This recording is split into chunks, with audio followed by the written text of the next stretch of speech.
entrevista hemos accedido porque ya hemos conocido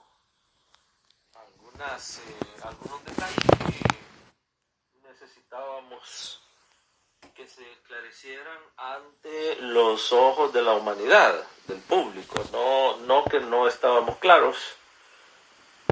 Por eso es que hemos decidido a esta entrevista y agradecerte el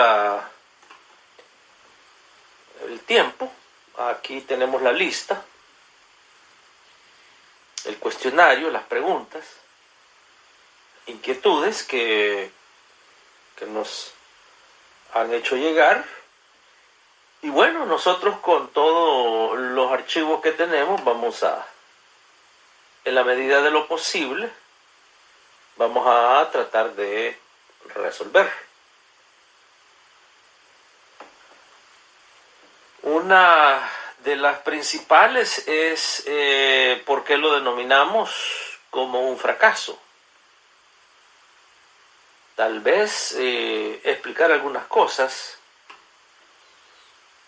y hacer la comparación que te decía antes de que empezáramos.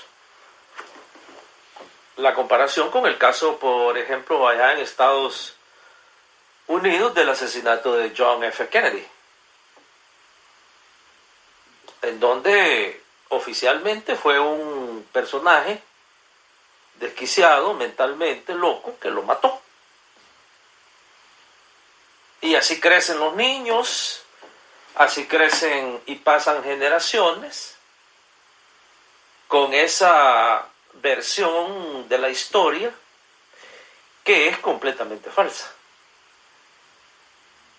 Y que yo te diría, la historia estuviera mejor si quizás no hubiera habido absolutamente nada al respecto, porque eso siguiera empujando a generaciones pasadas, presentes y futuras, esperamos, a llegar a la verdadera causa, a los orígenes, a las raíces de o todos aquellos que fueron parte de la eliminación física de John F. Kennedy. ¿Por qué? Porque luego después se repite la historia. Como no se había llegado a la versión de los hechos y no se esclareció nunca verdaderamente quiénes fueron, tiempo después, no mucho tiempo después, Robert Kennedy es asesinado. Y en el mismo esquema de cosas, Martin Luther King, Malcolm X, porque nunca se resolvió y así quedaron esos crímenes como que fueron resultados de un demente, de un enemigo, de alguien que no estaba bien de la mente. Eso para la historia es tóxico y es peligroso. Y te digo que crea problemas incicatrizables, alguien mencionaba ese término, heridas incicatrizables. Nosotros cómo lo interpretamos en el caso de El Salvador. Es gravísimo. Es gravísimo porque fíjate que le den 300 años o 500 años o la pena de muerte o lo que le tengan que dar a el militar inocente Orlando Montano. Eso es exactamente como lo que se hizo contra Lee Harvey Oswald en Estados Unidos por lo del asesinato del presidente de Estados Unidos en aquel tiempo, John F. Kennedy. Inocente Orlando Montano es un individuo, es una persona. Independientemente de que él haya tomado parte del proceso de decisiones o que últimamente él estuvo en ese grupo, independientemente de eso, él solamente es una fracción de los criminales y quizás la insignificante. Ahora, ¿cuál va a ser el problema gravísimo que queda para la historia de El Salvador? Que se hizo justicia. Ese es el problema grave. ¿Y cómo quedan los autores intelectuales? ¿Cómo queda el equipo? ¿Cómo quedan los que decidieron? Celebrando como lo que pasó con el asesinato de John F. Kennedy, en donde estuvo envuelto hasta el vicepresidente, su vicepresidente, que después de, obviamente, de haberlo asesinado, él se convierte en el presidente. Imagínate lo grave que fue el haber destruido todo lo que tenía que ver con verdaderamente los que estuvieron detrás del asesinato del presidente de los Estados Unidos.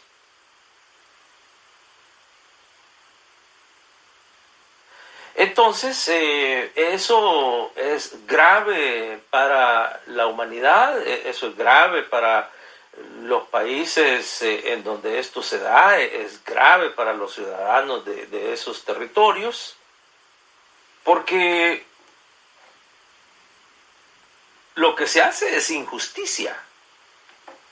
Y cómo los que quizás garantizar de que, porque acá nos informan, acá nos dicen, bueno, pero es que el juicio con la culpabilidad de inocente Orlando Montano no va a terminar ahí. Yo me atreviera a entrar en ese mundo oscuro y quizás decirte que el juicio ahí va a terminar. Porque algo que pareció insólito en este juicio fue que no se citara a la corte a declarar personalmente a quien verdaderamente fue él, el cerebro de la operación, en la teoría,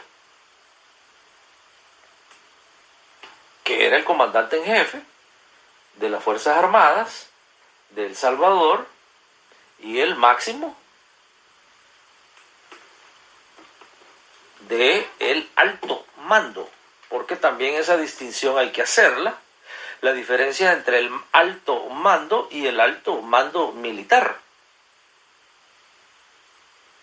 El alto mando es el alto mando, ahí no hay nada más. El alto mando militar es donde están los militares, jerárquicamente hablando, con las posiciones de decidir, pero después de que ya se haya decidido en el alto mando, porque el alto mando incluye la presidencia de la República.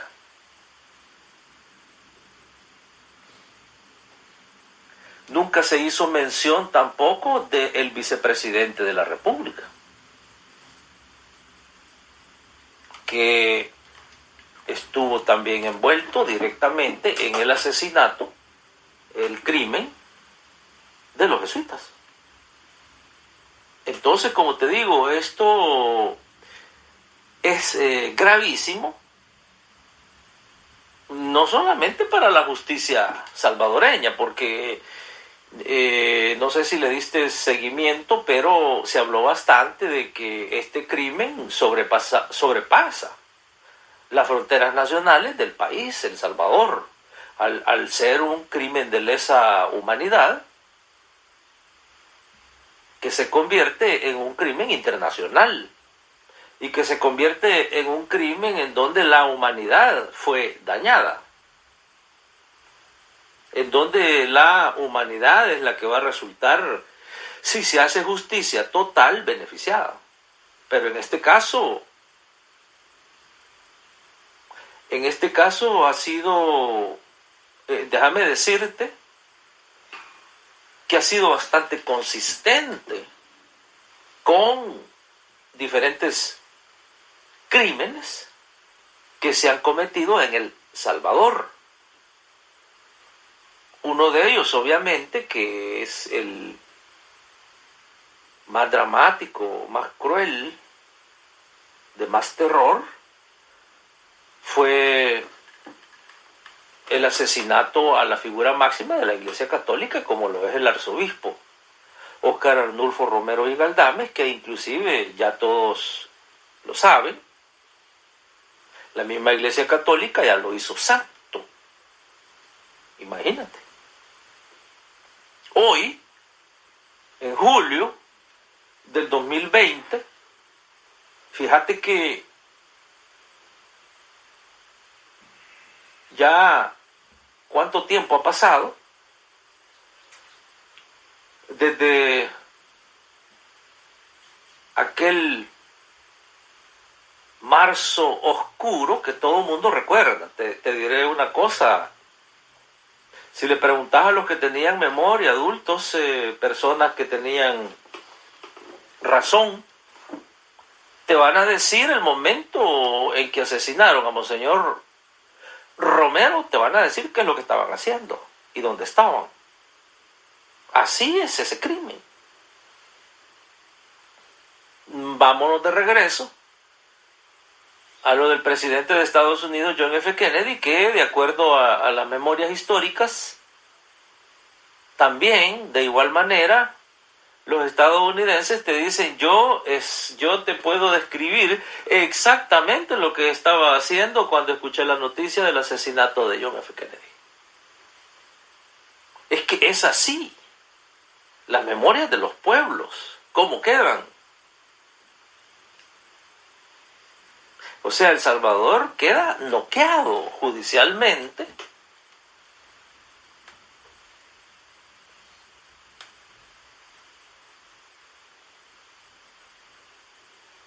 queda en estado de coma judicialmente como resultado de lo que muchos le han llamado el juicio del siglo, que es este juicio que hace unas horas terminó aquí en Madrid.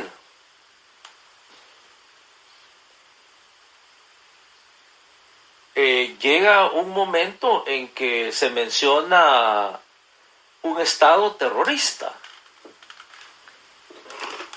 Allí te diré que estábamos completamente de acuerdo cuando empezaron a mencionar de que en esos momentos que se da esa tragedia, ese asesinato de los jesuitas y la madre y la hija, se sostuvo por un momento que se estaba hablando de un estado terrorista. Y es que también se hizo la distinción y que creemos nosotros que se cometió en esos momentos un error garrafal, o no te puedo decir si ya estaba planificado, pero se dijo después que era un estado con terroristas adentro, pero no era un estado terrorista. Eso obviamente contribuye en gran parte y desafortunadamente a la teoría de encerrar solo a inocentes Orlando Montano.